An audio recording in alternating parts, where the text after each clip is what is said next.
commit ourselves to using this opportunity to create thoughtful policies that will empower women entrepreneurs for generations to come. And with that, let me yield to the ranking Republican member, Senator Paul.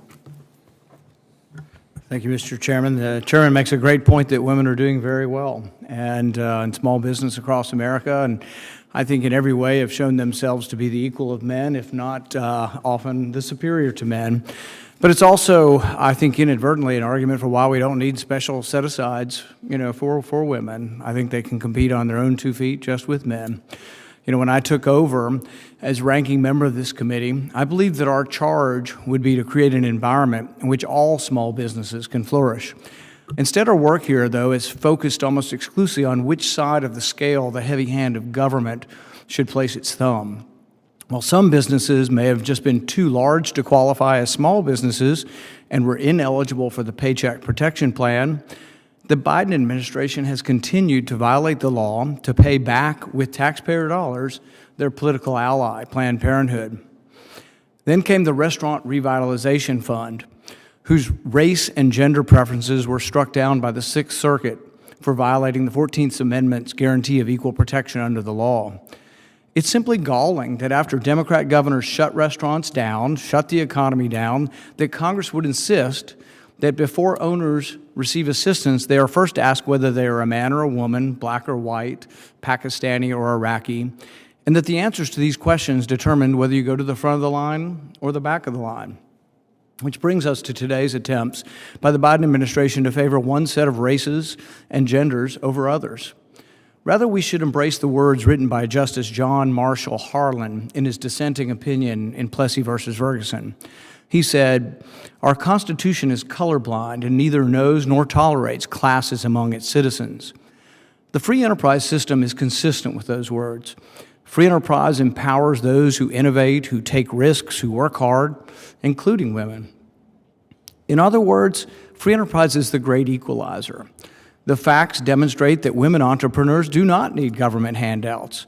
While just shy of 60% of Small Business Administration's microloans go to women-owned or women-led businesses, a majority of women entrepreneurs use private loans and sources of funding to start their own businesses, compared to just 20% who use SBA loans.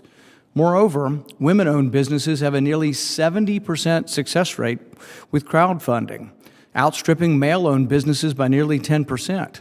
The history of women in business is a great one.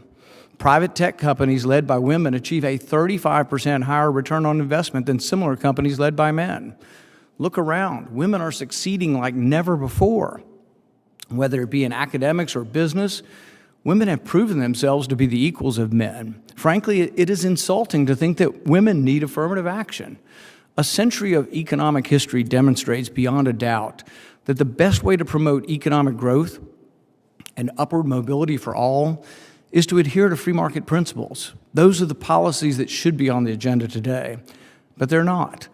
If the Biden administration and most of my Democrat colleagues in the Senate were truly interested in discussing the issues facing female entrepreneurs today, we would be here to discuss the impact of rising inflation, growing supply chain crisis, inflation throughout the system, all these effects and all they're having on American small businesses. Instead, Democrats are planning to exacerbate these issues by spending trillions more of American dollars, money that we don't have, in their attempt to remake America.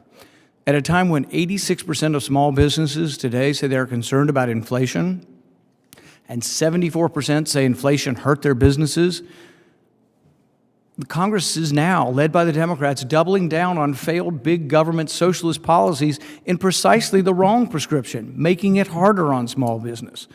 Rather, we ought to rediscover old economic truths, that all entrepreneurs thrive when they are encouraged to innovate and compete in a marketplace. This committee should work to end discriminatory and patronizing programs and instead focus on policies which all small business owners, no matter their race or gender, are most likely to thrive. Thank you. Thank you, Senator Paul.